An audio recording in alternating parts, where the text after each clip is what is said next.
মাছ ধরছি, খেলা করছি, অনেক দুষ্টুমি করতে হবে বলা আছে।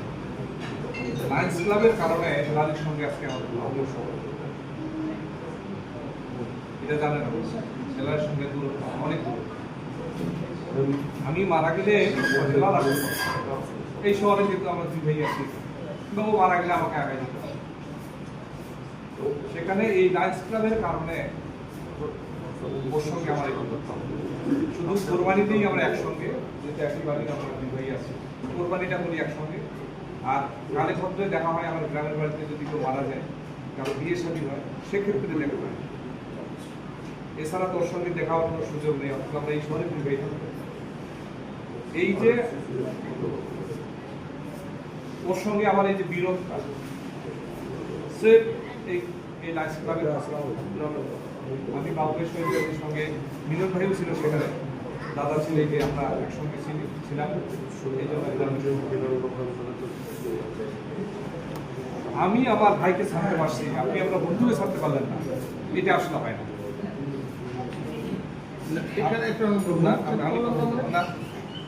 কালকে আপনার মোবাইলে আমরা যখন দেখলাম যে আপনার একটা মিস কল আসছে, আপনার একটা মিস কল আসছে, আমরা আশা করছিলাম আপনি কল ব্যাক করবেন আমাদের সামনে থেকে, আমরা বলছিলাম ওই, কিন্তু আপনি অবসরে গিয়ে ঘুরে গিয়ে তার সঙ্গে কি কথা হয়েছে এটা আমাদের জানা। কি কথা হয়েছিল, মিস কলের আগে কোনো কথা হয়েছিল কিনা এটা আমরা একটু দেখিনি। আগে যদি দুই চারবার কথা হয়, পরে মিস করতে মিস কলটা আমরা দেখি, আরো কোনো কথা হয়েছে কিনা আমরা জানি। আপনি কেন বাইরে গিয়ে কথা বললেন, এটি কিন্তু একটা সন্দেহ বিষয় আছে, এটা আমারই সন্দেহ হয়। আর আপনি একবার এক এক কথা বলেন, একবার বলেন যে আমি দোষী না, একবার বলেন যে আমার ক্ষমা করে দেয়, একবার বলেন যে আমি দোষী, অসাধারণ, এইগুলো চলবে না ভাই। এখানে আপনাকে স্টেট এখন আমি প্রেসিডেন্ট হিসেবে এখন স্টেট বলতেছি, আপনাকে প্রস্তুতি মামলা দিতে হবে। আপনি দিবেন কিনা বলেন, এবং মামলা দিবেন আপনি আলাদা আলাদা করে, একাধিক প্রেসিডেন্ট, সেক্রেটারি, ওই যারা নতুন নাম পাচ্ছি আমরা, প্রেসিডেন্ট, সেক্রেটারি, অ্যাডমিনিস্ট্রেটর, ট্রেজারার সহ আমরা যারা বলবো, আমরা যাদেরকে বলবো এই মামলা দিবেন কি দিবেন না, এটা আপনাকে সিদ্ধান্ত নিতে হবে। যদি আপনি প্রস্তুতির মামলা না দেন, তারপরের দিন আমি আপনার যদি মামলা দিয়ে অ্যাপ্লাই করবো, আপনার কারণে আমার ক্লাবের এতগুলো মেম্বার, আমি ইনক্লুডিং আমি, এতগুলো মেম্বার ক্ষতিগ্রস্ত হয়েছে, এতগুলো ক্লাবের এতগুলো সদস্যের সম্মানহানি হয়েছে।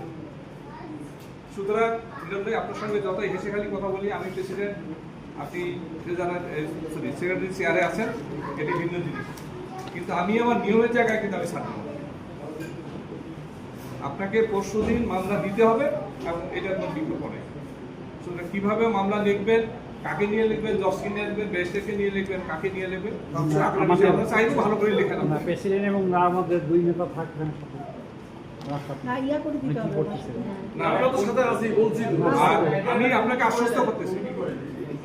আমি আপনাকে আশ্বস্ত করতেছি, আপনি যদি মামলা দেন, লায়ন্স ক্লাবের প্রেসিডেন্ট আশ্বস্ত করতেছি আপনার সঙ্গে আমরা আছি।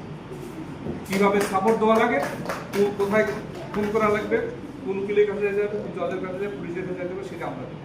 আপনি যদি মামলাটা দায়ের করেন, তারপর ওই প্রেসিডেন্ট সেক্রেটারি জেনারেল অবস্থা আমরা, এবং এটি যদি আপনি না করেন, নিশ্চিতভাবে আমাদের এমনি প্রমাণিত হয়ে গেছে, আপনার সন্দেহ যেটা হয়েছে, আমরা নিশ্চিতভাবে ধরে নিব যে আপনি এটার সঙ্গে আপনার ভুলে হয়নি, আপনি সরাসরি জড়িত এটার সঙ্গে, এই জন্য আপনি মামলা করতেছেন না, সুতরাং আমরা মামলা দিব আপনাকে। এটুকু কথা বললাম, কথাগুলো একটু শোনাবে সেক্রেটারি সাহেব, কিন্তু আপনি আমাদের ক্লাবের স্বার্থে, আপনি নিজেও এই আমাদের যুদ্ধের সারথি একজন ছিলেন। আমরা যখন যুদ্ধ করে এই ক্লাবটাকে উদ্ধার করি, আপনিও কিন্তু আমাদের সঙ্গেই ছিলেন। তাহলে কি এমন ঘটনা ঘটলো, আমি যে কথাটা বললাম যে আমি ওর ভাইকে ছাড়তে পারলাম, আপনি আমার বোনকে ছাড়তে আপনার বন্ধুকে ছাড়তে পারলেন না। আমি আবার রিপিট করি, আমি মারা গেলে হেলাল আসি আমার ডেড বডি প্রথম তুলবে এই শহরে, কিন্তু হেলাল মারা গেলে ওর ডেড বডি আমি তুলবো এই শহরে, তার সঙ্গে আমার সে দাগ তুলে সম্পর্ক এই ক্লাবটার কারণে। আর হেলালের সঙ্গে আমি যতদিন কাটাইছি, সেই মাছ ধরা থেকে, পাখি মারা থেকে, কত আমাদের স্মৃতি আছে, সব ভুলে গেছি আমি, কিন্তু আপনার বন্ধুত্বের সম্পর্ক আপনি বলতে পারেন নাই, যে প্রমাণ হইল কালকে আপনি যখন গিয়ে কথা বলেন। সুতরাং লাইনবৃন্দ কথা আর রাত অনেক হয়ে গেছে, সিদ্ধান্ত আজকের এটাই হলো, আগামী পরশুদিন, লাইনবৃন্দ শুনেন, আগামী পরশুদিন রাহাতুল মিলনকে মামলা দিতে হবে। আসামি কারা কারা আসামি হবে? ওই যে কথিত কমিটির প্রেসিডেন্ট, সেক্রেটারি যারা, অ্যাডমিনিস্ট্রেটর সহ নেপথ্যে যারা কাজ করতেছে আমরা বুঝি, তারা আসামি হবে। এই মামলা উনি করবেন, ওনাকে সর্বতভাবে সহযোগিতা ক্লাব প্রেসিডেন্ট সবার পক্ষ থেকে আমি প্রেসিডেন্ট হিসেবে আপনাকে আশ্বস্ত করতেছি, আপনার সাথে আমরা থাকবো। যদি আপনি এইটা করতে পরশুদিন গরিব ছিল, আপনি একদিন সময় পাচ্ছেন উকিলের সঙ্গে কথা বলবার, দেখবার, মামলা তৈরি করার একদিন আপনি সময় পাচ্ছেন। যদি ভাই এটা আপনি না করেন, তারপরের দিন আমি মামলা দিব আপনাকে। এবং এই মামলায় আপনারা সাক্ষী থাকবেন। যে আজকের মামলা আপনারা সবাই জানলেন, আজকে মিটিং এসে তার ডিভাইস থেকে এটা হয়েছে, সুতরাং আপনারা সাক্ষী থাকবেন। কেউ যদি দেখতে চান যে মোবাইলে আছে, ওই মেসেজটা আপনি যে অ্যাক্সেস দিয়ে করছে সেই জন্য ওখানে আছে। সুতরাং অস্বীকার করার কোনো সুযোগ নেই। বিনয়ের সঙ্গে আবার বলি, সেক্রেটারি সাহেব আপনি পরশুদিন মামলাটা দিবেন, আমাদের নেতা মানে কঠোর কোনো সিদ্ধান্ত যেটা আমাদের বর্তমান যে সেক্রেটারি, যেটা আমাদের এই পর্যন্ত আমরা যতটুকু আমাদের বলা সম্ভব, সেটা হচ্ছে যে ঘটনাটা ঘটছে তার মোবাইল দিয়ে ইনি একজন প্রাপ্তবয়স্ক লোক। ইনি হচ্ছেন একজন লিও মেম্বার, দীর্ঘদিনের লিও করেছেন। উনি ট্রেজারারও ছিলেন, যথেষ্ট অভিজ্ঞতা আছে। তারপরেও ওনার কাছে এই ভুল, এটা আমরা কেউ মেনে নিতে পারি না।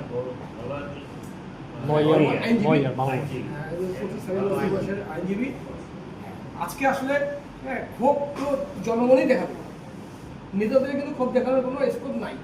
আপনাকে আমরা একটা বড় চেয়ারে দিচ্ছি, আপনি আমাদেরকে রাগ দেখাবেন, এটা আজকে আপনার হাত জোর করে ক্ষমা চাওয়া উচিত। যে ভুল হয়েছে, আমার অজ্ঞতা হয়েছে, আমরা এই করছি, স্কোপ আছে। আমরা আপনাকে কিন্তু ডাইরেক্ট সেভাবে হ্যান্ড করিনি, কারণ আমাদের ক্লাবটাকে এখন গত 2 বছর থেকে আমাদের ক্লাবটা খুব সুন্দরভাবে যাচ্ছে, আরও সুন্দর যাক। আমাদের ভিতর থেকে এরকম একটা ঘটনাটা তারা আমরা আসলে নিজেরা কি পরিচয় নিতে পারছি। আর এখানে আসলে নিজেকে নির্দোষ প্রমাণ করার যথেষ্ট সুযোগ আছে আন্তরিকভাবে।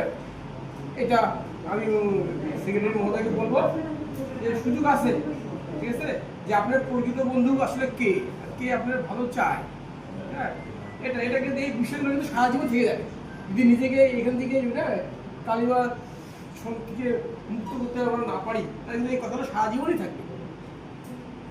যথেষ্ট স্কোপ আছে, কেউ আমরা পরস্পরের শত্রু না, কিন্তু এটা ঠিক আমরা কাউকে ছাড় দিব এত বড় এত কিছু করে এটা আমরা কাউকে ছাড় দিব না। অন্য সংগঠন হলে ওনাকে কিন্তু আজকেই শোকতে নোটিশ দিত, সাসপেন্ড করতো, ইমিডিয়েট কার্যক্রম থেকে অন্য সংগঠন হলে আমরা কি করবো জনগণ বলবে, অনুসন্ধানে তাকে কার্যক্রম থেকে আপাতত হয়তো দূরে সরে রাখতো। তাকে কেসগুলো নিয়ে উনি প্রস্তাব দিচ্ছে যে আমরা যেহেতু আজকে বেরিয়ে আসছি 1 মিনিট আগে অ্যাড করবো, আমরা এখানে সিগনেচার করছি, মানে আমরা সম্মতি দিচ্ছি। এখানে ক্লাবের ভালোর জন্য যে সিদ্ধান্ত নিব ওরা একমত বলে দিচ্ছি। না, আমি আপনাদের অডিয়েন্সে সবার কথা শুনছি, সবার কথা ভালো লাগছে। আপনারা সবাই ক্লাবের ভালোর জন্যই আমরা আসি, ক্লাবে আমরা ডোনেশন দিই, ক্লাবে আমরা সময় দেই, ক্লাবের এই দুর্ঘটনা আমাদের হাত দিয়ে হবে, এটা আসলে মেনে নেওয়া খুবই কষ্ট।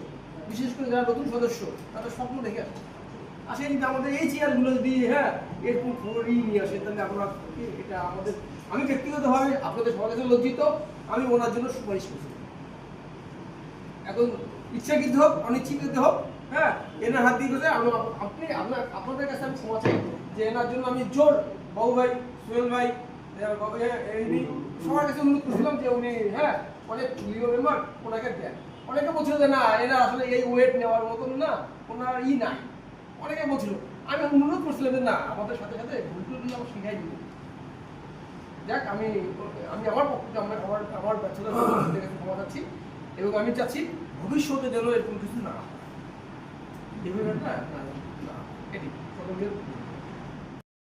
মেম্বার আমি বক্তব্য আমি টলারেট করবো না, হজম করবো না।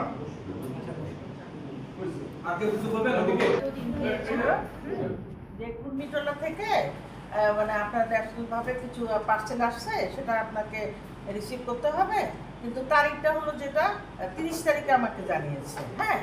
সেটা হলো গত মাসে, মেবি গত মাস হবে। তখন হলো 22 তারিখের ঘটনা, 30 তারিখে আমাকে জানালো। তখন আমি কীভাবে ডেট পার হয়ে গেছে, যেটা আসছে ওটা আমি সোহেল ভাইকে জানিয়ে দিয়েছি। আবার আমাকে রিসেন্ট 2-3 দিন আগে, 1 সপ্তাহ খানিক আগে দিয়েছে, দিয়ে বলতেছে আপনি কোথায়?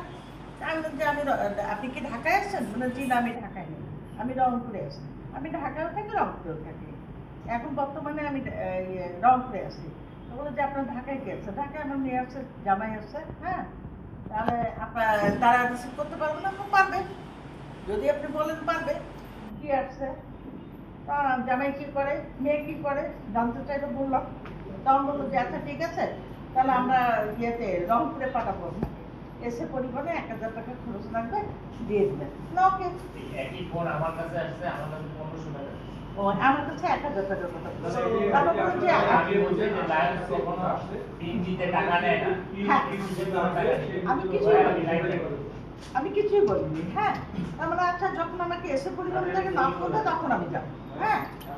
আমি এবার বললাম না কেন 1000-1500 টাকা লায়ন্স টেস্ট করতেছে, আমি একজন লায়ন্স ক্লাব, ঠিক আছে, আমি কি বলবো কি আমার 1000 টাকা নাই বা 4000 নাই 5000 নাই, আমি কি আসছে আমি ওটা রিসিভ করবো, হ্যাঁ, আমি এটা আবার ওই ভয়ে তো যাবো না। আপনার ওটা নাম্বার দিয়ে আমাদের জি। এটা হচ্ছে আমাদের হ্যাঁ আমি পিন বুঝেছি। আপনার